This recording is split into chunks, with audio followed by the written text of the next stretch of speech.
Everyone, Marcus Crib here. Just thought I'd do something really different because a few of my friends I've been chatting to on what we call our nerd chat, asking about all the hobby stuff that I've been doing really recently and massively getting into. So I'm up in my turret. I'm really lucky that my house comes with a turret, so apologies about the awful acoustics and audio. But it's my paint station. I've just cleared some of it away. I've been working on my Hogan and my Duco to join for various black powder games, mostly for sharp practice and to give it some good narrative. And there's a whole load of Perry's stuff off to the side very quickly. I've got Perry's Redcoats and Warlord Games 95th stood by, along with various things like Victrix Miniatures do a lovely pack of Redcoats, give me a load of options. And I really love getting into the assembly side. I've just finished some Brigade Games 95th, who probably give some of my favourite proportions as well. And hopefully more games this year. I treated myself recently. I went a bit mad with Warlord Games, and there was an understandable delay to their order because some of their pre-order stuff has had to be delayed, and they sent out a really nice email explaining about that delay coming in, and I asked, can I have the rest of my order, because I put a massive one in, and it all just arrived, and so I thought I'll let's unpack it. So, this big box. Maybe some of you like die-hard hobbyists, this isn't a big box, but to me it felt massive. Nice packing in there. So, various things. I'm planning to do some scenes, things for bases and objective markers. So needed various bases. Got some new knife blades because I'm doing more conversions.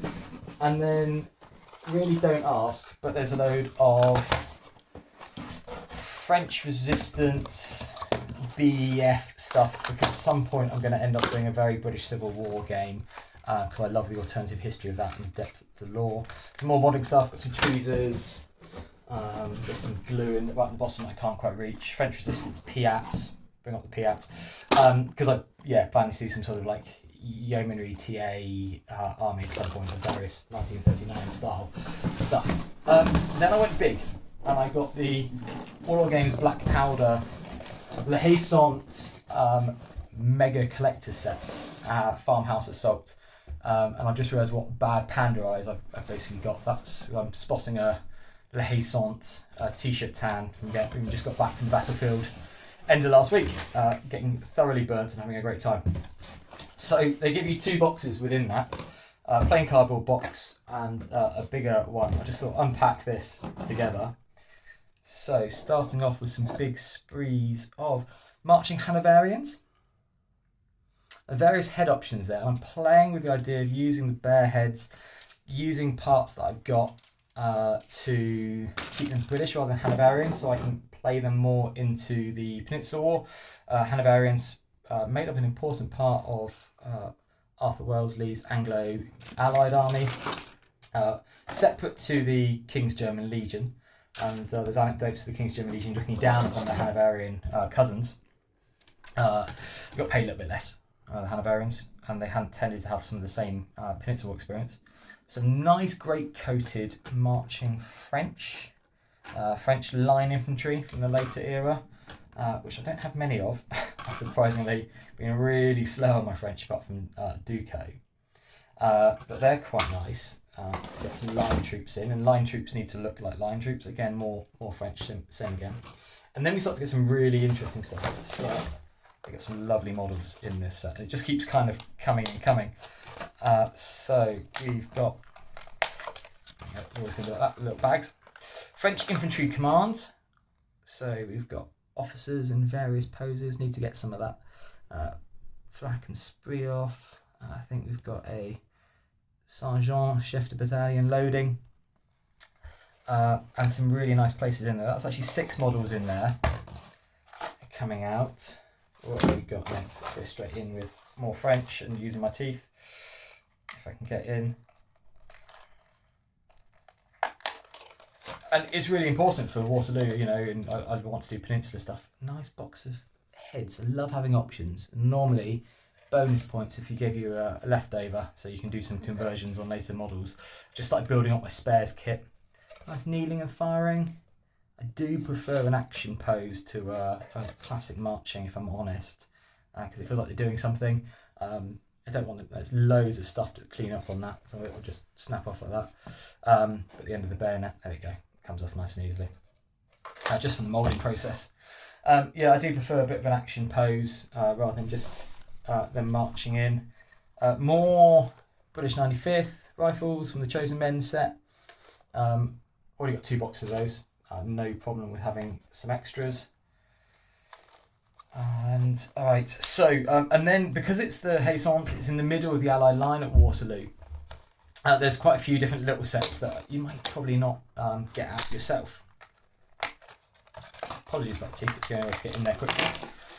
So here we have Lundberg infantry. So again, another one of Allied nations, really helps build up that narrative of Battle of Waterloo being an Anglo-Allied victory and playing up that Allied nation. So we've got a prone position soldier skirmishing, a cap soldier loading, you can see his ramrod loading there, actually with a shako biting the cartridge and loading within that mode.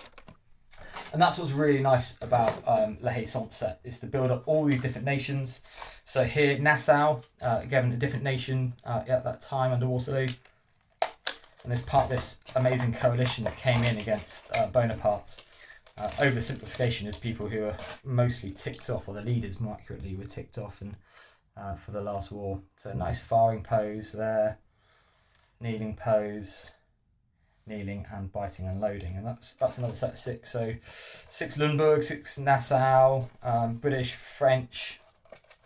There is a Hanoverian command as well, and one of the special ones for this set, we've got a little link of a Nassau troop putting out a fire with a bucket of water. That's quite nice.